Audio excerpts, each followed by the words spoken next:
Pertumbuhan jumlah mahasiswa semakin tahun semakin meningkat. Mahasiswa yang punya kesempatan di perguruan tinggi negeri semakin tahun semakin berpeluang kecil dibandingkan di PTS. Teman-teman sekalian, apa yang terjadi yang kita lihat kondisi saat ini? Justru kita akan melihat fenomena yang muncul adalah semakin meningkatnya juga jumlah pengangguran profesional intelektual yang terjadi di Indonesia. So, apa yang harus perguruan tinggi lakukan? Caroline Jennifer, the Next Generation Survey, we cannot give them jobs, but we can ensure that they have the core skills and competence to create them. Jadi teman-teman, perguruan tinggi itu memang tidak menyediakan pekerjaan buat Anda, tapi kami menyiapkan Anda dengan kinerja dan kompetensi yang inti untuk bisa menciptakan pekerjaan.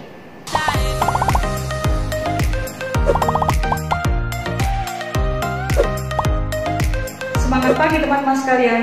Assalamualaikum warahmatullahi wabarakatuh. Berjumpa dengan saya Ani Masnula Ilfitria. Teman-teman sekalian, saat kesempatan ini mari kita berdiskusi tentang apa yang perlu kita lakukan pada saat kita harus meng-create pekerjaan. Let's move on guys. Kita memulai bisnis ya. Apa yang hal mendasar yang perlu kita perhatikan dalam berbisnis? Yang pertama, risiko bisnis tidak bisa kita hindari, tapi kita harus perhitungkan. Yang kedua, seringkali kita merasa bahwa kerumitan proses produksi itu menjadi beban bagi kita. Yang ketiga, akankah kita dapat transaksi bisnis? Ini menjadi pemikiran yang menghambat pemikiran kita. Yang keempat, pembaca rencana bisnis kita itu siap. Yang kelima, langkah awal kita untuk menjadi wirausaha adalah rencana bisnis. Yang keenam, apa alat bantu yang akan meningkatkan kemampuan kita dalam berbisnis?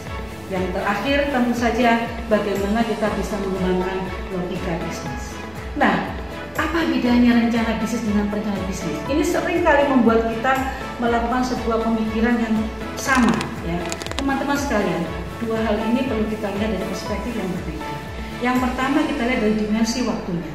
Kalau rencana bisnis atau sering kita sebut dengan business plan, itu adalah sebuah dalam jangka waktu pembentukan organisasi baru, organisasi produk dan ataupun jasa. Itu pada business plan.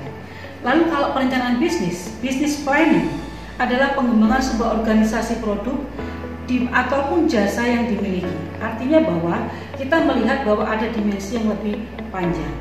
Kompleksitas, kalau business plan itu sederhana, sedangkan business planning ini akan sangat lebih atau sangat kompleks dan holistik. Secara struktur, maka dalam business plan ini hanya mengarah pada 3 fokus, yaitu pada ide bisnis, pemasaran, dan keuangan. Sedangkan kalau pada perencanaan bisnis secara menyeluruh mencakup pengembangan semua struktur dan fungsi organisasi yang ada dalam perusahaan. Dan teman-teman, jangka waktu biasanya yang kita pikirkan untuk business plan itu sampai 3-7 tahun. Tetapi kalau dalam jangka untuk waktu business planning itu sampai dengan 10 tahun. Dan teman-teman sekalian, bagaimana kita mulai bisnis? Tentunya lebih dulu harus memahami apa sih bisnis itu. Ya. Jadi kalau kita bicara bisnis, ada satu hal yang kita perlu lakukan yaitu adalah to do. Segala sesuatu yang harus kita lakukan. Lalu yang kedua, pasti kita berpikir tentang transaction. Ya. Jadi artinya apa? Bahwa sebuah organisasi yang akan menciptakan sebuah barang dan jasa dan akan tujuannya untuk menciptakan sebuah keuntungan. Teman-teman, apa itu rencana bisnis? Business plan adalah sebuah dokumen tertulis yang merinci seluk-beluk atau usaha bisnis kita. Apa saja isinya? Mencakup informasi terkait dengan status saat ini, kebutuhan akan datang, dan hasil yang diharapkan dari sebuah usaha atau bisnis yang akan kita lakukan. Jadi kita perlu menggambarkan sebuah dimensi bagaimana kondisi saat ini dan harapan kita ke depan. Baik, rencana bisnis yang bagus itu adalah rencana bisnis yang tampak tidak terlalu mudah usang. Entrepreneur harus bisa bertindak cepat, tetapi juga harus sabar dan ulet dalam hal ini. Baik, rencana bisnis yang baik. 1. Tak perlu terlalu panjang, singkat dan padat. Yang kedua adalah terorganisir, rapi dengan penampilan yang menarik. Ketiga, rencana yang menjanjikan. 4. Hindari melebih-lebihkan proyeksi. 5. Kemukakan risiko-risiko bisnis yang signifikan dalam bisnis kita. 6. Tim terpercaya dan efektif. 7. Fokus. 8. Target pasar. 9. Realistis. 10. Spesifik. Hal yang paling mendasar yang perlu kita pertimbangkan juga dalam proposal bisnis adalah awali dengan sebuah ide bisnis yang menarik. Ide bisnis adalah jawaban dari semua yang hal tadi mendasar. Anda adalah orang yang tepat. Cara menghasilkan keuntungan perlu Anda kemukakan di sini. Lalu siapa juga pembeli produk Anda, serta dana untuk memulai bisnis Anda. Sehingga kita bisa melihat bahwa ada 3 komponen penting dalam rencana bisnis. Yang pertama adalah konsep bisnis itu sendiri, di mana konsep bisnis untuk industri, sebuah usaha dengan struktur bisnis yang berbeda. Kemudian yang kedua adalah pasar. Siapa pasar dari produk dan jasa yang kita kembangkan dalam usaha bisnis. Yang ketiga adalah rencana keuangan, estimasi pendapatan, analisis break-even, dan semua kondisi keuangan yang menentukan buat perusahaan. Komponen rencana bisnis yang pertama adalah kita perlu membuat ringkasan eksekutif. Ya. Apa itu ringkasan eksekutif? Adalah utarakan ringkasan eksekutif melalui konsep bisnis kita. Kemudian misi perusahaan, misi bisnis kita, produk dan jasa, persaingan, siapa pesaing yang akan menjadi pesaing kita nantinya, kemudian target dan ukuran pasar, serta strategi pemasaran, tim manajemen yang melibatkan atau memposisikan diri pada usaha kita, serta analisis keuangan bisnisnya. Gambaran perusahaan, itu adalah yang kedua yang perlu kita lukiskan atau kita ceritakan dalam proposal bisnis kita. Apa isinya adalah identitas perusahaan, nama. Jadi teman-teman, kita sudah harus memiliki nama produk, ya. Apa yang akan kita coba untuk kuatkan dalam bisnis kita. Lalu visi dan misi perusahaan. Ya. Bisa kita juga berikan gambaran sekilas tentang produk dan jasa kita. Syukur kalau kita sudah memulai atribut banyak tentang produk kita. Perkembangan sampai saat ini kita juga bisa ceritakan dalam proposal bisnis kita. Apa yang sudah kita lakukan dan apa yang perlu kita kembangkan. Dan perlu juga kita munculkan adalah status hukum perusahaan kita. Yang ketiga adalah strategi pemasaran. Apa yang perlu kita tuliskan dalam strategi pemasaran ini? Tren dan pertumbuhan usaha kita. Ya. Kemudian gambaran pasar juga akan menarik untuk kita sampaikan dalam strategi pemasaran ini. Yang ketiga perlu juga kita sampaikan bahwa ukuran dan tren pasar yang akan kita kembangkan.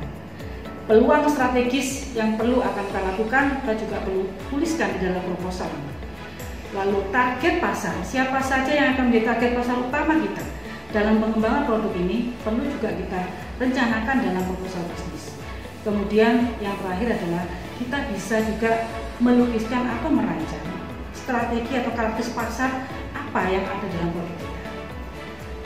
Teman-teman, yang keempat dalam proposal bisnis ini yang perlu kita tuliskan adalah yaitu analisis persaingan.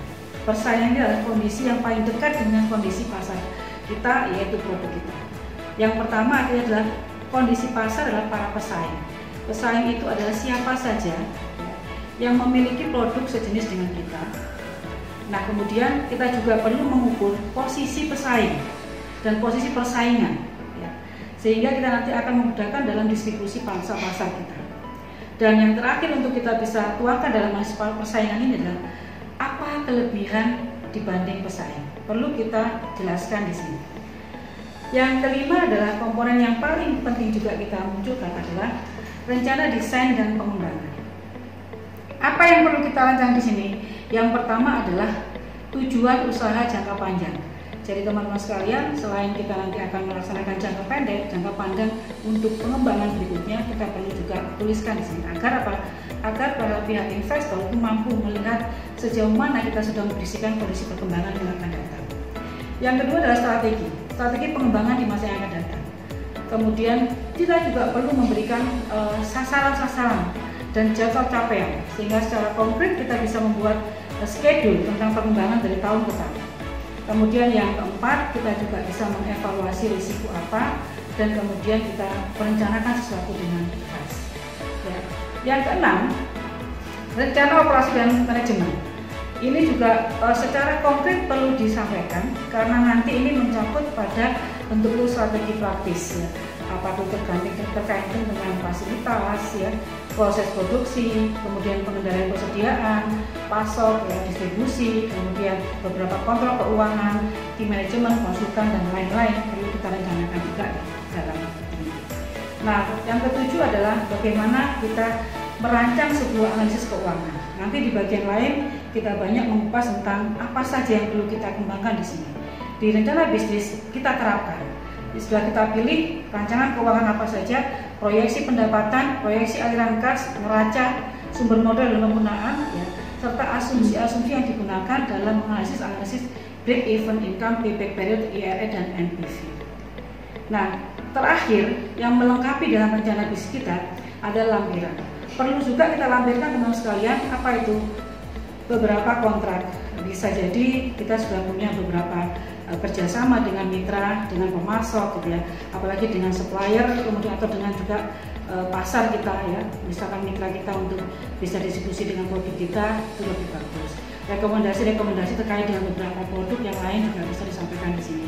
Foto-foto kegiatan kita, foto-foto produk untuk pengembangan dari akses bisnis kita juga kita bisa lakukan, termasuk pada anggaran perincian keuangan serta beberapa rangkuman apa yang perlu kita lakukan dalam proses bisnis ini.